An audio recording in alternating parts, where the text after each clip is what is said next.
오늘은 예레미야 39장에서 42장까지의 말씀입니다.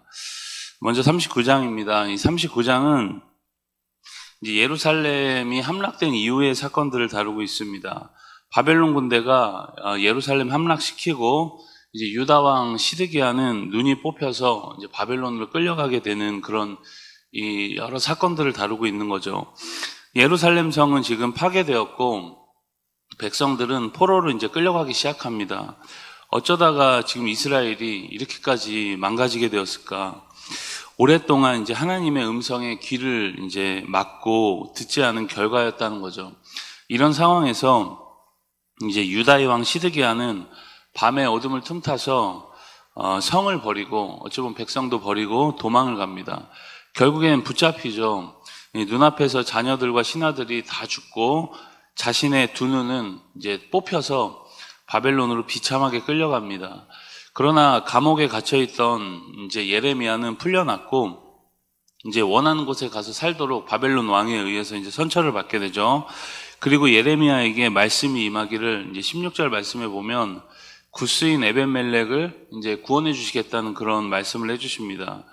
이유는 하나님을 그가 믿었기 때문이라는 거죠. 에벤멜렉이 누굴까요? 이제 바로 전장에서 어제 우리가 말씀을 들었는데 이방인으로서 이제 시드기야 왕의 신하였습니다. 이 사람은 예레미야가 죽게 되었을 때 그를 이제 구출해 주죠. 하나님에 대한 믿음이 있었던 사람이었던 것 같습니다. 이 혼란스럽고 두려운 시기에 그는 하나님을 믿음으로 구원을 받는 그런 은총을 누리게 됩니다. 이 40장으로 가시면 그 땅에 남은 유다 백성들이 이제 새로운 총독 그달랴라는 사람 아래에 모여서 이제 혼란을 겪는 상황을 다루고 있습니다. 바벨론의 왕 느부갓네살은 군사령관 이 느부사라단에게 예레미야 선지자는 죽이지 말고 그가 요구한 대로 해주라고 명령을 하죠. 그래서 1절에서 6절까지는 이 예레미야가 끌려가던 이 행렬 중에서 풀려나는 모습을 볼 수 있습니다. 그에게 그리고 풀려나게 되고 말씀이 임하게 되죠. 그 말씀이 뭔지는 이제 설명하지 않지만 어쨌든 그에게 말씀이 임합니다. 그리고 3절에 보면 적국의 군사령관인 느부사라단이 말하기를 여호와께서 그가 말씀하신 대로 행하셨으니 이는 너희가 여호와께 범죄하고 그의 목소리에 순종하지 아니하였음을 이제 이루어졌도다. 이 일이 너희에게 임한 것이라 그렇게 고백을 하죠. 유다가 망한 원인이 범죄와 불순종 때문이라고 적국의 군사령관이 지금 그들에게 고백해주고 있는 모습입니다. 어찌 보면 유다 백성들보다 더 총명한 모습을 볼 수 있죠. 그리고 예레미야에게 말하기를 바벨론으로 가고 싶으면 같이 가자는 겁니다. 선대해주겠다. 가면 그곳에서 그렇게 이야기를 합니다. 아니면 네가 이곳에 남으려면 남고 가려면 가자. 그렇게 이야기를 하면 선택권을 주죠. 예레미야는 그의 제안을 물리치고 이제 백성들 곁에 남기로 결심합니다. 그런데 조금 생각해 보면 사실 선대해주겠다고 하니까 떠나는 게 훨씬 더 낫겠죠.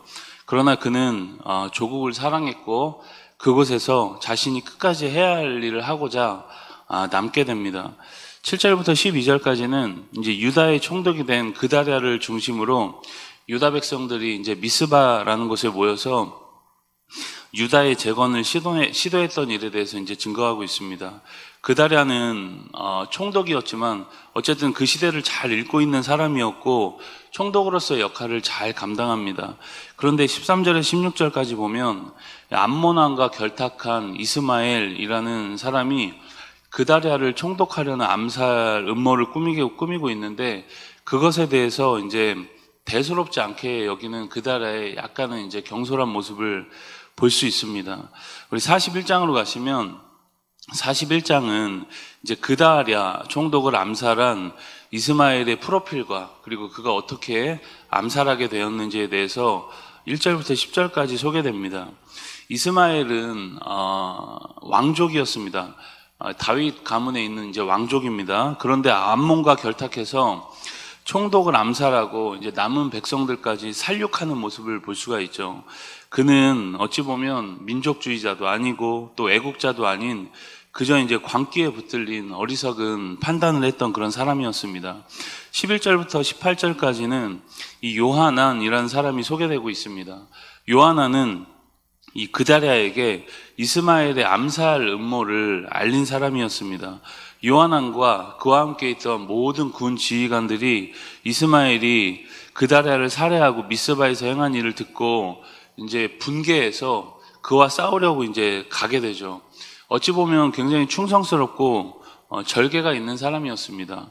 이스마엘은 이 요하난을 피해서 이제 암몬으로 도망을 하고, 요하난은 이스마엘이 끌고 왔던 백성들을 데리고 애굽으로 이제 가려고 합니다. 어쩌면 바벨론이 두려웠던 거죠.